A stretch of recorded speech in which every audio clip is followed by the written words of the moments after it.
We all know there are times when our application or system or workload is not able to cater the number of requests it's receiving. So in those situations, we always or already plan scaling. The best example is the e-commerce websites whenever there are the festival seasons or sale is going on, the number of requests that application receive is much more than the general or the usual uh, number of requests in a normal day. Hi everyone, my name is Arun and welcome to the architectural concept scaling, and you're watching Pachehra Talks channel. Okay, so scaling, we can also call it like elasticity because we can also scale out and scale in. If we talk about scaling, that simply means ability of system to scale as per demand. Okay, so it is more like the example I was giving you. If there is a demand, you can scale out, and if there is no demand, the sale is over, you're not receiving those many requests, so you can get back to the normal resources. Because if you scale out, you're going to increase the resource. When you scale in, the resource would be freed. Okay, in terms of cloud, you need not to pay for those resources because your application, your system, your workload do not need those. All right, so if we talk about the scaling, it simply means ability of system to scale as per demand, and we have two type of scaling. Okay, we know there is a vertical scaling and there is a horizontal scaling, right? So let me write this down so that it would be easy to understand the concept, which is very important as per the architectural point of view, because a lot of things depend on scaling, right?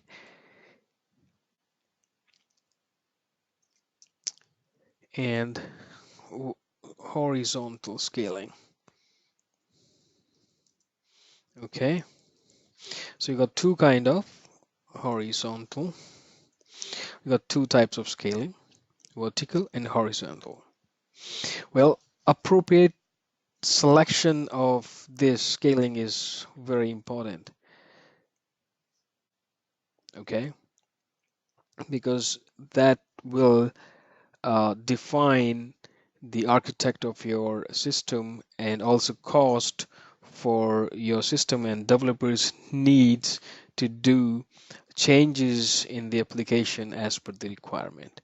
So this is very important. This is directly connected to the workload of the application and the changes that would happen. We'll see right now how it goes. So first understand what is vertical scaling and what is horizontal scaling. Well, as name says, it would help. Let me show you how the vertical scaling goes, okay? Now, suppose this is the size of our VM, and when the number of requests increases in the system, you increase the size.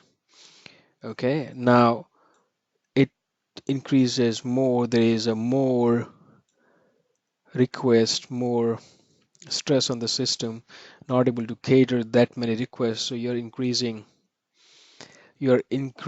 the size of your uh, system, of your machine, uh, to cater all those requests. So what you're doing, you're increasing the power of the machine by increasing the CPUs or RAM on even the hard disk. Okay, it depends what kind of situation you are facing, right? So this is what the vertical scaling is. The thing that you need to keep in mind, that's a single machine. You're increasing the size of a single machine as per the demand. Okay. And in horizontal scaling, we are not increasing the size of a single machine, but will be increasing the number as per the demand, right? So we started with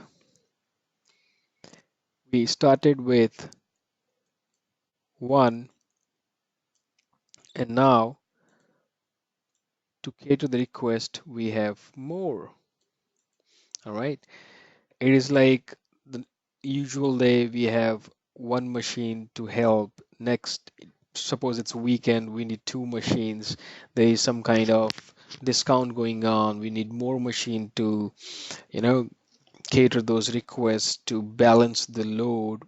So this is what is the horizontal scaling, right? Because we are increasing the power of our system or workload horizontally. And this is what is vertical, right? So that's what it is. Similarly, if you do not need those machines, the sale is over, you can scale back in. Okay. Now we understand the concept of vertical scaling and horizontal scaling. Now let's try to understand some pros and some cons. Okay. The very thing that you can see right now, this particular uh, this vertical scaling, you can see it is single machine. Okay, so that simply means a significant business risk. Okay, if you lose one server, if you lose this server, of course you're gonna lose everything, and it would be a downtime. A lot of things are on stake. Your business is on a stake. It's a single machine. But if we talk about horizontal scaling, we have more than one machine, right? We have many small machines or more than one. So it's not that of a business risk, because if one of the VM goes down, this will take care of the request, right? The other one will take care of the request. All right, now let's talk about another point. You are going to increase the size of your machine. At one point, you would not have size. Okay, you are going to reach the maximum size. All right, it could be maximum in regards of cost or in regards of the size of a VM. But in horizontal, you would not. You can have an unlimited number of servers. Hence, there is no size limitations. Okay, because you can see here, no size limitations, right?